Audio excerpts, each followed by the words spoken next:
Esta es la quinta oportunidad en que se celebran elecciones departamentales separadas de los comicios nacionales. Recuerden, el nuevo sistema se introdujo en la reforma constitucional de 1996.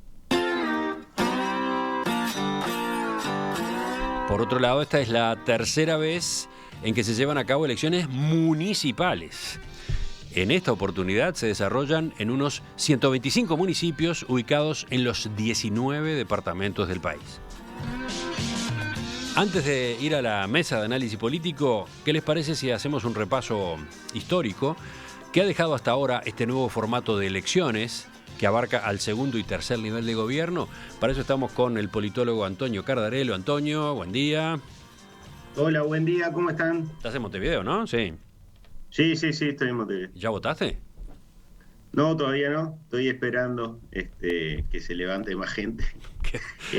No, seguramente iremos a votar después de esta mesa de análisis sobre mediodía. Bueno, empecemos por un recuerdo rápido de cómo se desarrollaban hasta la reforma del año 1996 el proceso electoral, el calendario electoral. Sí, luego de la Constitución del 18, donde todas las elecciones se realizaban por separado, incluyendo las de autoridades departamentales, a partir del año 34 se dio la particularidad de que las elecciones eran vinculadas y simultáneas a nivel de lema, salvo el breve lapso donde rigió la Constitución del 42, donde se podía votar cruzado, pero durante la mayor parte de ese periodo que va del 34 hasta la elección del 2000, el voto era en el mismo acto, en el mismo momento, en algunos momentos con hojas separadas, la departamental de la nacional, en otros momentos, como bajo la Constitución del 52, se votaba todo en una única hoja de votación, pero siempre con una vinculación a nivel de partido, o sea, solo se podía votar por un partido en ambos niveles. Así que recordemos, porque capaz que muchos de nuestros oyentes ni tienen memoria de eso, porque son jóvenes. Hubo una época en la que todo ocurría un único día, ¿no? El último domingo de noviembre. Último domingo de noviembre se votaba para presidente de la República, se votaba para el Parlamento, se votaba para intendente, se votaba para la Junta Departamental. No había municipios, claro, en esa época. No, durante un periodo sí se votaban, a partir del año 62 se votaba la Junta Local Autónoma Electiva de Río Branco, y a partir de la elección del 94 se sumaron Bella Unión y San Carlos. Eran los tres únicos casos donde se sumaba a los electores que estaban a los que correspondía esa serie de credencial, se les sumaba una nueva elección. Pero sí, estamos votando por lo general en 6 elecciones diferentes al mismo tiempo, 4 en la hoja nacional y 2 en la hoja departamental. Con lo cual claro, la campaña previa además era, claro, muy entreverada, ¿no? Se estaban discutiendo simultáneamente los temas nacionales y en cada departamento los temas de la intendencia correspondiente, ¿no? Claro, y la campaña por la intendencia en general quedaba bastante pospuesta, claro, o relegada a un segundo plano, porque obviamente que la elección nacional era la que concitaba mayor atención. Esto no quiere decir que no fueran importantes, que no fueran relevantes, pero el impacto mediático que podían tener era bastante menor al que se produce una vez que se hizo efectiva la reforma y que las elecciones se desplazaron en el tiempo. La elección departamental pasó a estar separada de la elección nacional. Se discutió mucho cuánto tenía que ser la separación. Bueno, terminó siendo de unos pocos meses nada más, ¿no? Terminó siendo el esquema que conocemos, la primera vuelta de la elección nacional en octubre, porque se introdujo en aquella reforma además la idea de una segunda vuelta, ¿no? Entonces, primera vuelta en octubre, segunda vuelta si hay en noviembre, y elección departamental y municipal en el mes de mayo.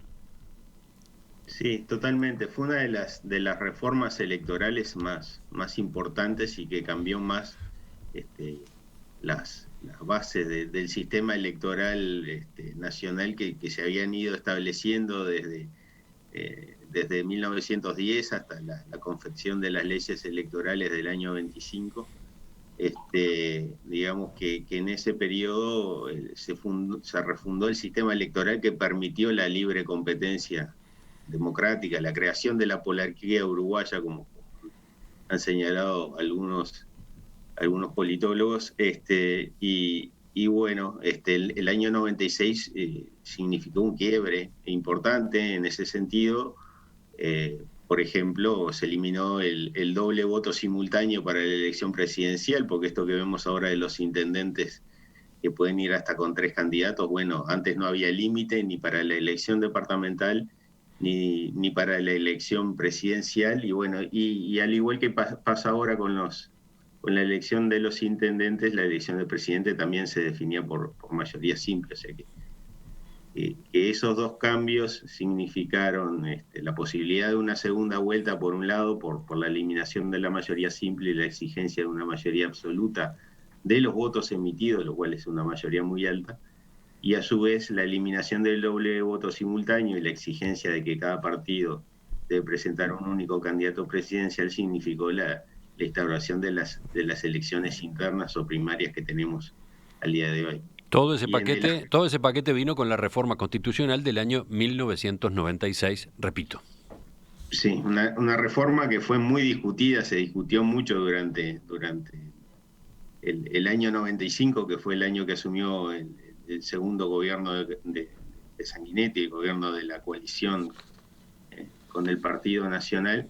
Se discutió mucho, negociaron mucho los partidos de cuáles eran las reformas, qué serían unos que entregaban a cambio, y finalmente se llegó a esa solución, pero se discutió mucho el tema de la separación, de cuán separadas tenían que estar las elecciones departamentales de las municipales, y también, si bien se dejó que la intendencia se siguiera definiendo por mayoría simple, también se generó una restricción en el número de candidatos que puede presentar cada partido, digamos.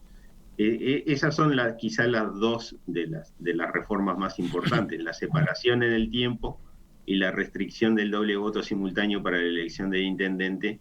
Recordemos que cada partido puede presentar hasta 3 candidatos, pero antes no había límites, los partidos presentaban 5, 6, 8, 9 candidatos en la intendencia en cada elección. Sí, entonces bueno, no terminó siendo una elección a mitad de mandato, que esa era una de las discusiones. O en otros países ocurre así, y esa elección termina siendo de algún modo también un plebiscito a propósito de cómo le está yendo al gobierno nacional, puede llegar a influir. En el caso uruguayo se la fijó para el mes de mayo, o sea, 2 meses después de la instalación del nuevo gobierno, con lo cual ese efecto, entre comillas, desaparece. En esta ocasión en particular, la postergación 6 meses más adelante hace que ya haya transcurrido una parte del gobierno, ¿no? Con leyes importantes de por medio, como la ley de urgente consideración, con el proyecto de presupuesto arriba de la mesa, con la gestión de la emergencia sanitaria. Entonces, bueno, puede ocurrir que en esta oportunidad el voto departamental tenga alguna influencia de lo que ha estado pasando a nivel del gobierno nacional, ¿no? Sí, sí, recordemos que, bueno, si se hubieran producido en mayo, seguramente ni el tratamiento de la ley de urgente consideración, ni la ley de presupuesto hubieran tenido el impacto que podrían llegar a tener. Eso lo veremos después, en todo caso, en la mesa de análisis político. Pero vayamos a lo que fue acumulándose como experiencia, entonces, sobre todo a partir de la primera ocasión, la primera oportunidad en la que se votó de manera separada lo departamental de lo nacional. Fue, decíamos, en el año 2000, ¿no? Exacto, exacto. Bueno, y ahí permitió ver que se trataba rápidamente, que se trataba de elecciones separadas, y que las preferencias de los electores variaban de una elección a otra. A modo de ejemplo, en la elección del 99 el Partido Nacional tuvo una de las peores performances electorales de su historia, alcanzó solo el 22% del electorado, perdió esta representación en muchos departamentos del interior. El Frente Amplio, por otra parte, tuvo una elección muy buena. Por primera vez fue el partido más votado a nivel de la elección nacional, y por primera vez ganó, fue la primera fuerza en algunos departamentos fuera de Montevideo. O sea, ganó en Canelones, ganó en Maldonado, ganó en... Sí, recordemos que fue la elección que a nivel Paysandú. nacional se definió entre Jorge Valle y Tabaré Vázquez en segunda vuelta, ¿no? En segunda vuelta, en un escenario muy parecido al que tuvimos el año pasado, el Frente Amplio siendo el partido más votado, en el entorno del 40% de los votos, pero la coalición que armó en ese momento el doctor Jorge Valle con el Partido Nacional, liderado por Luis Alberto Lacalle Herrera, lo llevó al triunfo en la elección, un triunfo bastante más claro del que se produjo el año pasado, por cierto. Entonces, Pero el escenario cambió radicalmente para la elección del año 2000. En esa elección, el Partido Nacional, que había votado tan mal a nivel nacional, que incluso había perdido, como decía, representación, diputados en algunos departamentos, ganó en 13 departamentos. o sea, en las elecciones departamentales la cosa fue distinta. El resultado fue bastante distinto, y el Frente Amplio, que tenía expectativa de poder alcanzar algún otro gobierno departamental, debió conformarse solo entre comillas, seguir gobernando en Montevideo. Es O sea interesante que recordar estamos eso. En el 2000 el Frente seguía teniendo solo Montevideo. Entonces estamos hablando de que ya se vislumbró que eran elecciones de carácter diferente, donde importaban otras cosas, donde los liderazgos locales se afirmaron, y bueno, el comportamiento de los electores empezó a variar, empezaron a comprender que tenían la chance de ejercer la preferencia por el partido que quisieran en la elección en ambos niveles. Eso era la posibilidad que le daba la separación de las elecciones. O sea, empezó a producirse un cambio importante que se puede ver, por ejemplo, en la suerte de los liderazgos locales. La reelección, que es algo que hemos estudiado, de los intendentes ya fue mucho más alta en el año 2000 de lo que venía siendo. ¿Por qué? Porque la suerte de los intendentes generalmente estaba atada a cómo le fuera a su partido a nivel nacional, perdón. Y ahora tenían una independencia mucho mayor. Bueno, difícil hacer el repaso de todas las elecciones, pero la siguiente, la del año 2005, marcó otro salto, ¿no? Sí, sí, quizá esa es donde generalmente hablamos, que la elección de mayo se da en el periodo de luna de miel, y que incluso estando separados en el tiempo puede haber un efecto arrastre.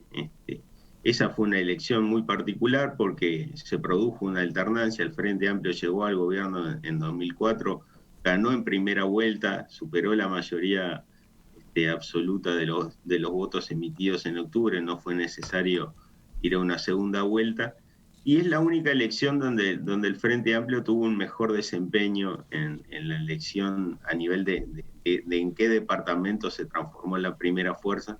Es la única elección, el único ciclo donde el Frente Amplio gana en más departamentos en mayo de los que en los que había ganado en octubre, y alcanza 8 gobiernos departamentales, algunos donde fue una auténtica sorpresa, como el caso de 33, que las elecciones posteriores se encargaron de demostrar que había sido un hecho aislado y Sí, sí. excepcional. Fue la excepción que confirma la regla. 33 es blanco, ¿no?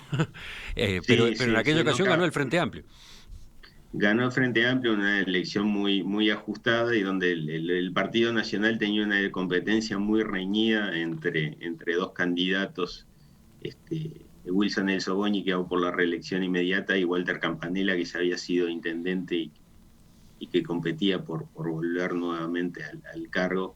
Y bueno, se ha hablado, y hay alguna evidencia que muestra que esa competencia tan intensa entre los dos candidatos seguramente favoreció al Frente Amplio. Bueno, pero aquella entonces fue la elección pico en cuanto a la captación de intendencias por el Frente Amplio. Después, Claro, incluso donde permaneciendo en el gobierno nacional, fue cayendo esa cantidad de gobiernos departamentales.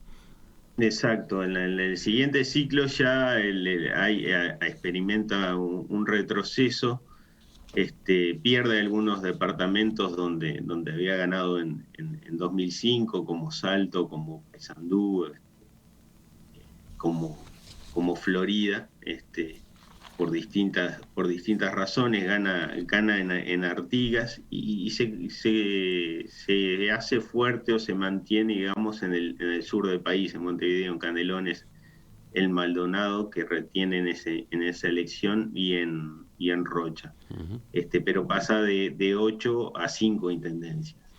Bien. Hay un retroceso significativo y el Partido Nacional nuevamente es el gran partido en cuanto a la cantidad de gobiernos que gobierna el Partido Colorado. La única elección en todo ese ciclo donde, donde gana dos departamentos que son Rivera y Salto.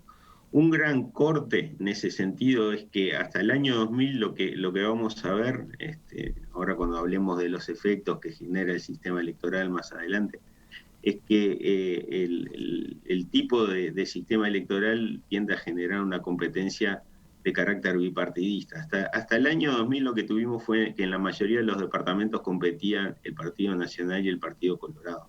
En aquellos departamentos donde efectivamente había competencia, porque hay una serie de departamentos donde la competencia a nivel de partidos es prácticamente inexistente. Pero entonces Partido Nacional y Partido Colorado. A partir del 2005 la competencia es mayoritariamente entre el Frente Amplio y el Partido Nacional, y el Partido Colorado solo ha competido con chances en Rivera, donde ha mantenido el predominio, y en Salto, donde ha sido competitivo en más de una elección. Para completar este repaso rápido de la historia de estas elecciones departamentales separadas de las nacionales, un último aspecto, Romina. Sí, Antonio, quizás valga la pena poner el foco en el aspecto municipal, ¿no? En el primer gobierno de Tabaré Vázquez se creó lo que hoy conocemos como el tercer nivel de gobierno, y la primera elección de municipios tuvo lugar en las departamentales de mayo de 2010, ¿no? Y ahí lo que vemos es cómo han ido creciendo la cantidad de municipios. En 2010 hubo elecciones en 89 municipios, en 2015 hubo elecciones en 112 municipios, y este año, en este 2020, hay elecciones en 125 municipios. ¿Cómo se explica este crecimiento en el número de municipios? Bueno, durante el proceso de gestación de la ley se discutió mucho en qué municipios correspondía que se creara una autoridad electiva. La propuesta original era en 2000, había otra propuesta que todas las juntas locales que estaban integradas, porque recordemos que había autoridades locales que eran las juntas locales, pero que eran integradas a voluntad del intendente, con aprobación de la junta, siempre que el intendente lo dispusiera, y tenía una representación. Era igual el tamaño del municipio, de 5 miembros, pero tenía una representación que reflejaba el resultado de la elección departamental de 3 y 2 del partido más votado, y del que le siguiera el número de votos. Y finalmente se discutió si era de 2.000 o 5.000 el número. En principio iba a ser 2.000. Finalmente se acordó que para el 2010 se crearan municipios en aquellas localidades o poblaciones. Recordemos que los municipios muchas veces incluyen más de una localidad, que superaran los 5.000 habitantes, y que a partir de 2015 se bajara a 2.000. Entonces, para el año 2010 se eligieron 89 municipios, y en el 2013 ya se estableció que para el 2015 iba a haber creación de nuevos municipios, porque se bajó a 2.000, y entonces se crearon 11 municipios de creación exigida, digamos. Todos aquellos que superaban los 2.000 o llegaban a los 2.000 se transformaron exclusivamente en municipios. Pero hay otras dos posibilidades para crear municipios, que es de creación voluntaria, digamos. Una es la iniciativa del intendente y aprobación de la Junta. Ajá. Y otra es por la recolección de firma del 15% de los habilitados en esa serie de credenciales que hacen la solicitud a la Junta para que esas localidades se transformen en municipio. Entonces, en el 2015 tenemos 23 nuevos municipios, 11 son de creación obligatoria y 12 son de creación voluntaria. Y ahí tenemos fenómenos que se avisoraban, que se apreciaron y que se confirmaron ahora en algunos municipios donde la creación voluntaria se dio en forma muy fuerte, como Cerro Largo, ¿no? Cerro Largo pasó de elegir 2 municipios en el 2010 a 9 municipios, o sea, se crearon 7 para el 2015 y ahora se crearon 6 más, o sea que Cerro Largo en esta elección va a elegir 15 municipios. En general ahí primó la iniciativa del intendente dentro de lo voluntario, de las posibilidades voluntarias, o la propia recolección de firmas. En general la elección, la voluntad del intendente. El caso de recolección de firmas fue la creación del municipio de 18 de Mayo, que es un desgajamiento, digamos, por así decirlo, del municipio de Las Piedras del 2010. Canelones, junto con Montevideo y Maldonado, son los únicos 3 departamentos 100% municipalizados, o sea que en la totalidad de su territorio está dividido en municipios. Canelones tenía 29 municipios en la elección de 2010 y pasó a 30 en el 2015, número que mantiene hasta ahora. Decía, Cerro Largo es el departamento, luego Canelones, que eligen más municipios, sin embargo no todo su territorio está municipalizado. Y así otros departamentos han ido creando municipios. En general, esto se ha apreciado en departamentos gobernados por el Partido Nacional. Por ejemplo, en esta, decíamos, 23 nuevos municipios para el 2015, 13 nuevos municipios ahora, 6 en Cerro Largo, 4 en 33, 1 en La Valleja y 2 en Colonia. Claramente ahí hay una interpretación distinta y un partido que claramente se da cuenta de que es favorecido por la creación de los municipios y que se ha transformado en el gran partido ganador a nivel de ese nivel de elección. Antonio Cardarello, gracias por acompañarnos en estos minutos con este panorama, con este repaso histórico, con estos antecedentes de la elección 2020 a nivel departamental y municipal. Si te parece bien, dentro de un rato volvemos a escucharte, pero ya dentro de la mesa de análisis político, ¿de acuerdo? ¿Cómo no? Con mucho gusto. Un abrazo.